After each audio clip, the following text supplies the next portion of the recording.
Deep diving.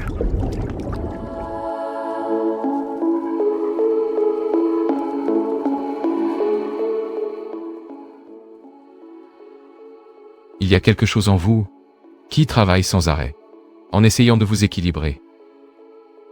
Et pourtant, vous appelez cela un problème. Mais si ce n'était pas exactement un problème? Et si c'était une réponse?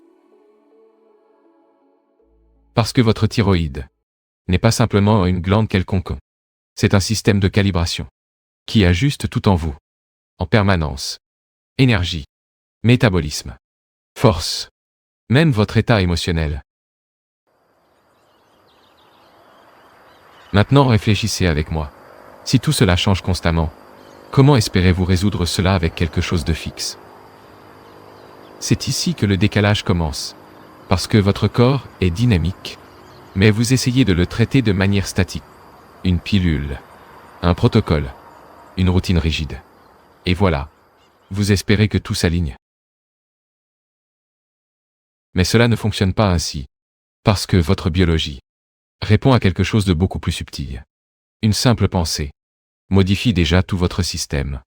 Sans contact réel, sans action extérieure, juste une pensée, et tout change. Je sais que cela peut sembler exagéré, mais observez bien. Vous pensez à quelque chose de menaçant. Le corps réagit. Vous imaginez quelque chose de paisible. Le corps répond différemment.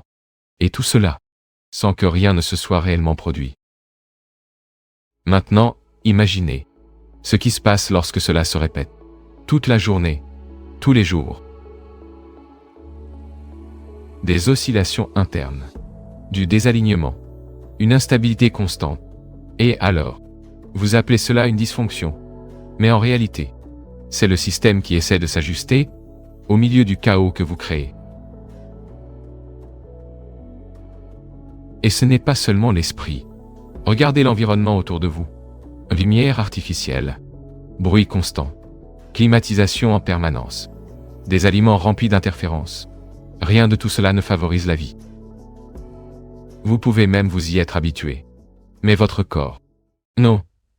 Il continue d'essayer de s'adapter, tout le temps. Et quand il n'y parvient pas, cela apparaît sous forme de déséquilibre. Maintenant laissez-moi vous poser une question. Essayez-vous de guérir? Ou seulement de faire taire les signaux? Parce qu'il y a une énorme différence. Quand vous contrôlez simplement, vous réduisez les symptômes, mais vous ne résolvez pas ce qui génère tout cela. Et le plus curieux, plus vous accélérez la vie, plus cela apparaît. C'est comme conduire avec un pneu aplati. Lentement, vous pouvez encore avancer. Mais quand vous exigez plus, le problème se révèle. Et c'est exactement ce qui se passe avec vous. Vous voulez plus d'énergie, plus de performance, plus d'intensité.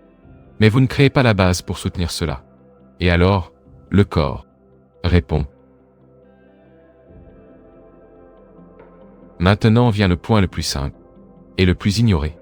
Vous n'avez pas besoin de tout changer, mais vous devez arrêter d'aller contre tout.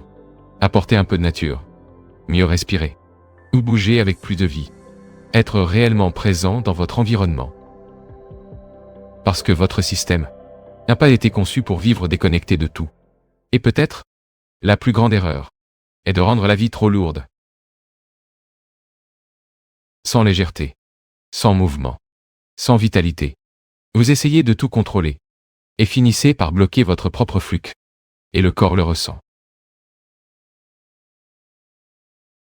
Alors peut-être que le chemin n'est pas de forcer l'équilibre, mais de permettre qu'il se produise. Et lorsque cela commence, ce que vous appeliez un problème peut révéler quelque chose de complètement différent. Il existe une différence subtile entre penser et percevoir, et peut-être que vous l'avez ressenti. Tout n'a pas besoin d'être conclu. Abonnez-vous à la chaîne et poursuivez ce cheminement. Car plus vous plongez, plus vous percevez ce qui a toujours été là.